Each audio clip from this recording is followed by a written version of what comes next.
Japan Bharat કરતા કાયમ આગળ રહેશે અને ભારત ક્યારેય જાપાન નહીં બની શકે. મારી આ વિચાર માળામાં હું સૌથી પહેલું જો ઈચ્છું કે કદાચ ભારતે બનવું જોઈએ જાપાન અને એનાથી પણ આગળ જવું જોઈએ, તો હું સાચે કહું છું કે ભારતના યુવાનોમાં, ભારતની આવતીકાલમાં એ તાકાત છે કે એ કોઈ પણ દેશને પાછળ છોડી શકે. એટલી કેપેસિટી આ લોકોમાં છે. પણ ક્યારેક જ આપણી પાસે સચિન તેંડુલકર થાય છે, ક્યારેક જ આપણી પાસે નીરજ ચોપરા થાય છે. અચ્છા, બાકીના 139 કરોડ શું કરીએ છીએ? કેમ નહીં? અને 1 કરોડની જ વસ્તી ધરાવતા નાના નાના યુરોપના દેશો 10 ગોલ્ડ મેડલ જીતે છે.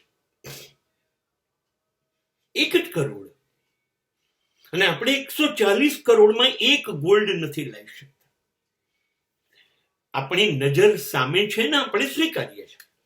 પેલા ગાણા નથી ગાવા, અમે 1000 વર્ષ ગુલામ રહ્યા, મુગલો, તુર્કો, અંગ્રેજો, ફ્રેન્ચો. હા, એવું થયું હતું અને વિશ્વના બધા દેશો સાથે આવું બન્યું તો છે જ, અને છતાંય આ લોકો પહોંચ્યા છે. આપણે સૌથી પહેલું કોઈ ફેરફાર કરવો હોય તો એક જ જગત સૌથી પહેલું છે, and that is education field. શિક્ષણ જગત. 3 પાયા છે. 1, શિક્ષણ આપતી સંસ્થા. 2, શિક્ષકો. અને નંબર 3, વિદ્યાર્થીઓ. આ 3 જણ ઉપર જો ધ્યાન અપાઈ જાય અને આ 3 ઉપર કામ થાય, હું અચૂક કહું છું, થોડાક વર્ષો લાગશે પણ ભારત પ્રથમ બનશે. અને આમાં હું વિદ્યાર્થીને 25% આપું છું ને 75% પેલા 2 જણને આપું છું, સંસ્થા અને શિક્ષક. બંને જણા નહીં કરી શકે અત્યારે, કેમ કે કોમર્શિયલ થઈ ગયા છે. સ્કૂલ એવું વિચારશે કે હજી વધુ સંખ્યા આવે, હજી વધુ મોટી જમીન, હજી વધુ મોટું મકાન. સ્કૂલ વિકાસ માટે. એટલે સ્કૂલનું ધ્યાન હવે વિદ્યાર્થી પર નથી રહ્યું, સ્કૂલનું ધ્યાન સ્કૂલની સંપત્તિ પર રહ્યું. અને એના માટે એને શરૂ કરી દીધા બધા રસ્તા,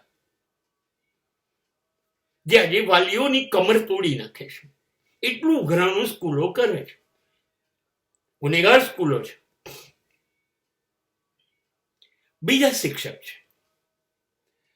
શિક્ષકોએ નક્કી કરી લીધું છે કે મારી પાસે 4 વ્હીલર ગાડી જોઈએ, મારી પાસે ₹1,00,000 વાળો મોબાઈલ જોઈએ, મારી પાસે 1 કરોડની અંદરની લિમિટનું એક ઘર જોઈએ, મારું પોતાનું ટ્યુશન ક્લાસ જોઈએ. એટલે એ બિલકુલ કોમર્શિયલ થઈ ગયો.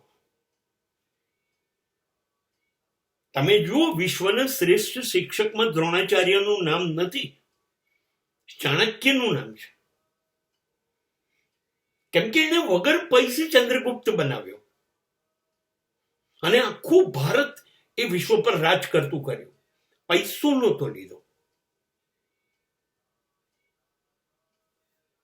એનું મકાન નહોતું, એની ગાડી નહોતી.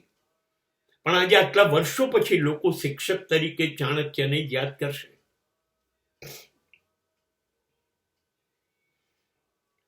હવે અત્યારના શિક્ષકોમાં 1% શિક્ષક નથી જેને લોકો યાદ કરશે. નહીં કરે, કેમ કે એની નજર જ ટ્યુશન પર છે. કેટલા વધુ ટ્યુશન મને મળે અથવા કેટલા વધુ લોકો મારા ક્લાસમાં આવે,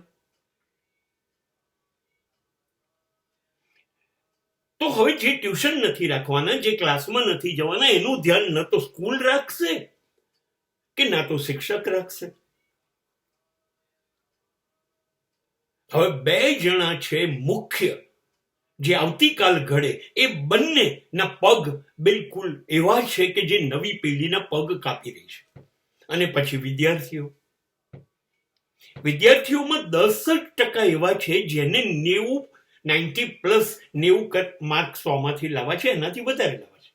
બાકીના 90ને ખાલી આગળના ધોરણમાં જવું છે, 10મું પાસ કરવું છે, 12મું કરવું છે ને કોલેજ જવું છે.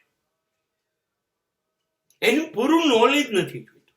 સ્કૂલે ગયા વગર જો ચાલતું હોય તો સાહેબ હાજરી પૂરી દેજો, પરીક્ષા આપ્યા વગર ચાલતું હોય તો સાહેબ એમ કરી દેજો, અથવા સાહેબ મને એવા પ્રશ્નો આપી દો કે જેનાથી હું પાસ થઈ જાઉં.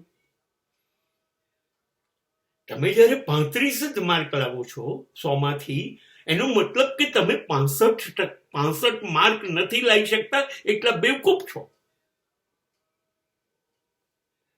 અને એવા 35% વાળા બધા વિદ્યાર્થીઓ જો હોય ને બધા પાસ થઈ જાય તો સ્કૂલ એને ગૌરવ કે છે અમારું 100% રિઝલ્ટ આવ્યું.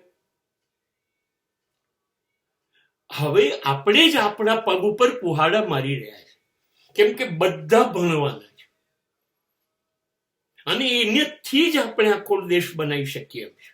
આપણે એ કરવું જ નથી.